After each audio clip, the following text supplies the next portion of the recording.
So today's vlog is going to be about my recent trip to Egypt.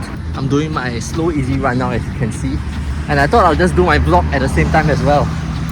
So first of all, why visit Egypt? I think Egypt is a place with a rich tapestry of ancient culture and law that you can look forward to, whether it's about the ancient Egyptian gods that you're interested in, or just knowing about different pharaohs that lived through the land and seeing all those stories being told through the different majestic monuments that are on display. Now, what do you need to go to Egypt? I think you need to have a healthy sense of skepticism about anything you see.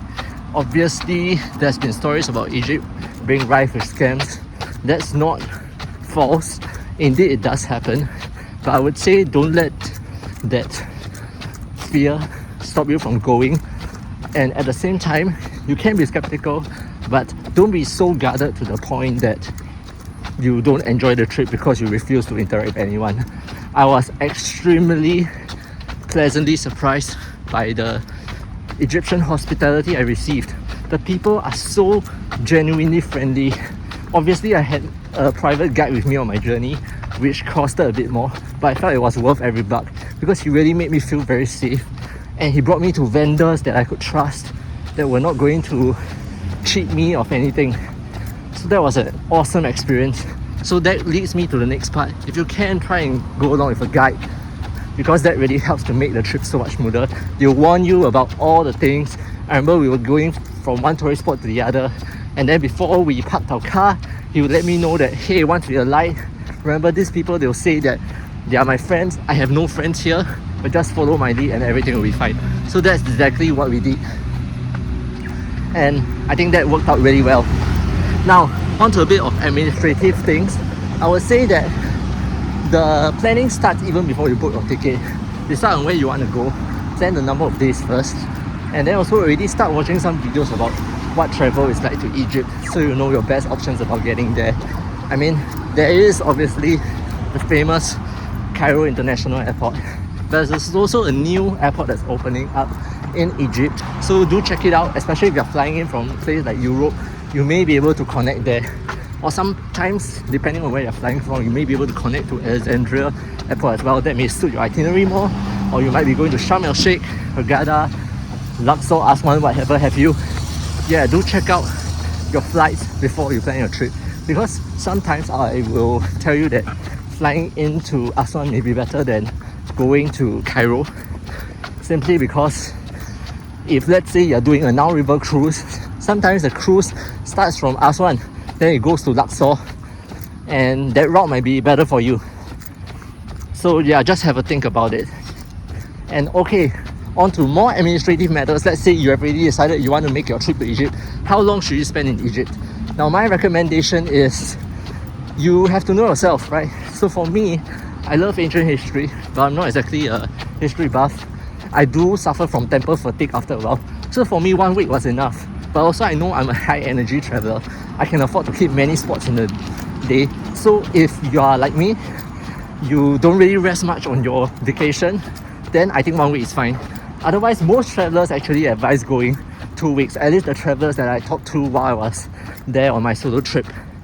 So yeah, between 1 or 2 weeks works.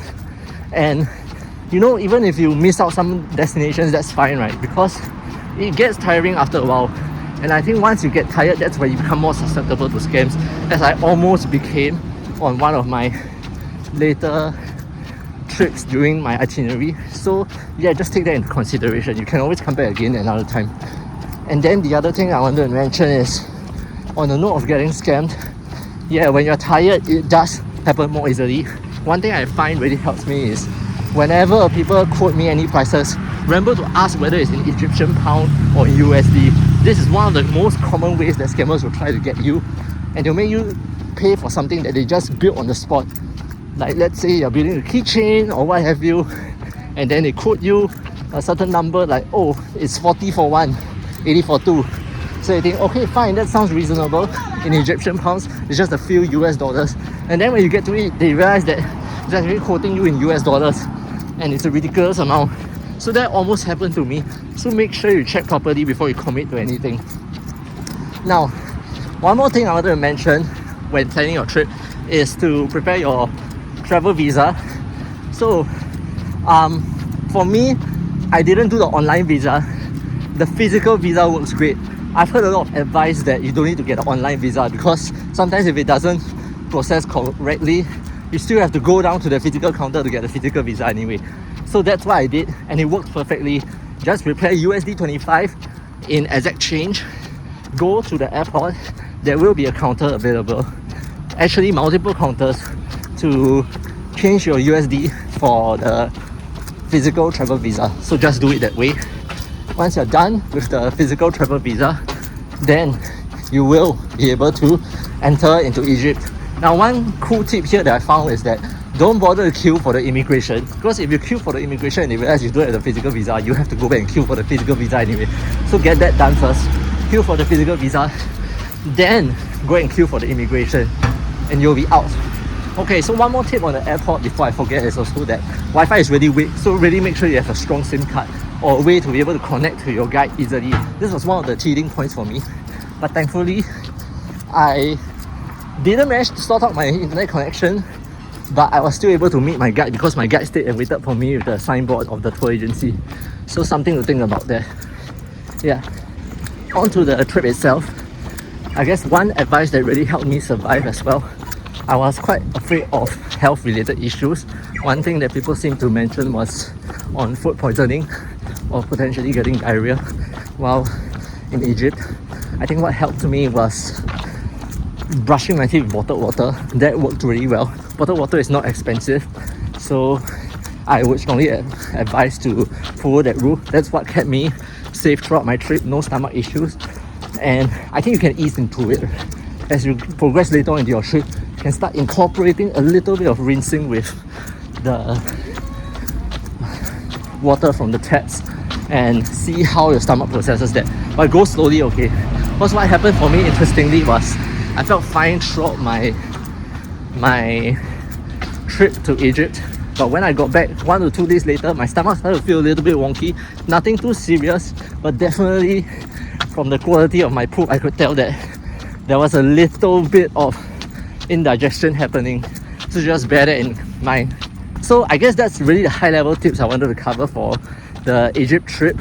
I don't want to let this video get too long, but I think those are the high level ones to keep yourself safe. Remember to enjoy yourself, be respectful, wear clothing that is appropriate. Sunblock is really important. Sunglasses are super important. I can't tell you how many times they have helped me to not squint at the sun when I'm taking photos. And also, if you get a good pair, you can use it over and over again. And I think it also has another benefit of making you less susceptible to being hustled by the scammers, because they can't see you, they can't make eye contact with you. So I felt that really helped me as well. Something to consider. Yeah, so shades, sunblock, and I also got myself this face mask, which really helped me to be able to cover my neck, cover my head, so that I wouldn't get headaches, because sometimes I do get those when I'm in the sun for too long. So yeah, that's one more thing to remember. And if you're afraid of the cold and you are traveling during the colder months, which is what most people do to escape the heat, the nights can be a bit chilly, so you might want to pack some layers as well. Other than that, I'd say bring a mixture of USD and Egyptian pound. But what I really mean is, don't bother to change Egyptian pound before your trip. Just change USD. You can do all your exchange of Egyptian pound when you get to Egypt. The exchange rate is much better even in the airport, because most countries don't hold much Egyptian pound, and so the exchange rates are very bad outside of Egypt. So just do the exchange there, or you could always withdraw the money from a local ATM. That's my advice. And last piece of advice before I end this video, also relating to the money aspect, is when you draw out your Egyptian pound, or when you're changing for the local currency, don't change too much at one shot. Just do a little bit by bit.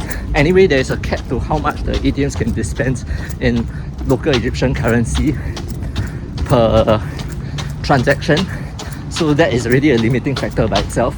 But the other reason why you don't want to do so is because it's really hard to change your Egyptian pound back to foreign currency